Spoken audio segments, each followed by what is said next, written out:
சேலம் பழைய பேருந்து நிலையத்தில் உள்ள கடைகள் சமூக விரோதிகளின் கூடாரமாக மாறியுள்ளது. மர்ம நபர்களின் அராஜகத்தை மாநகராட்சி நிர்வாகம் கண்டுகொள்வதில்லை என குற்றச்சாட்டு எழுந்துள்ள நிலையில் இதுகுறித்து எமது செய்தியாளர் ஆனந்த் வழங்கும் கூடுதல் தகவல்களை கேட்கலாம். சேலம் மாநகர ஸ்மார்ட் சிட்டி திட்டத்தின் கீழ் பல்வேறு பணிகள் மேற்கொள்ளப்பட்டு ஒரு சில பணிகள் நிறைவடைந்தும் ஒரு சில பணிகள் நடந்து கொண்டிருக்கிறது.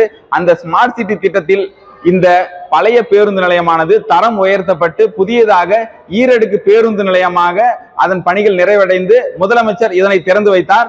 இந்த நிலையில் இந்த ஈரடுக்கு பேருந்து நிலையமானது தற்பொழுது சமூக விரோதிகளின் கூடாரமாகவே மாறியுள்ளது. சேலம் மாநகராட்சி ஸ்மார்ட் திட்டத்தின் கீழ் 96.53 கோடி நிதி ஒதுக்கீடு செய்யப்பட்டு 2 அடுக்கு பேருந்து நிலையமாக தரம் உயர்த்தப்பட்டது. இதனை 2024ஆம் ஆண்டு ஜூன் மாதம் தமிழ்நாடு முதலமைச்சர் திறந்து வைத்தார்.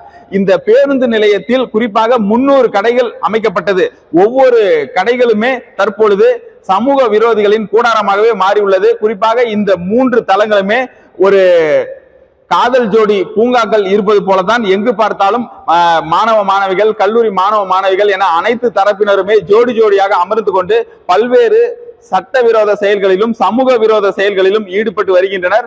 இந்த 3 தளத்திலுமே குறிப்பாக ஆள் நடமாட்டம் இல்லாத இந்த சூழலை பயன்படுத்தி ஒரு டாஸ்மாக் பார் போலவே உள்ளது. எங்கு பார்த்தாலும் சிதறி கிடக்கும் மது பாட்டில்கள், போதை வஸ்துக்கள், அதே போல கஞ்சா உள்ளிட்ட பல்வேறு போதைப் பொருட்கள் பயன்படுத்தும் ஒரு கூடாரமாகவே இந்த 3 தளமும் மாறி உள்ளது.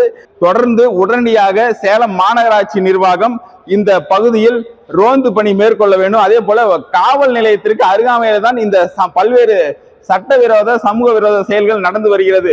உடனடியாக சேலம் மாநகர காவல்துறை ஆணையர் இதனை நடவடிக்கை எடுத்து இதற்கு போதிய பாதுகாப்பு வழங்க வேண்டும். குறிப்பாக உள்ளே யாரும் நுழையாதபடி பல்வேறு தடுப்புகள் அமைத்து காவலர்களை பாதுகாப்பு பணியில் அமர்த்த வேண்டும்.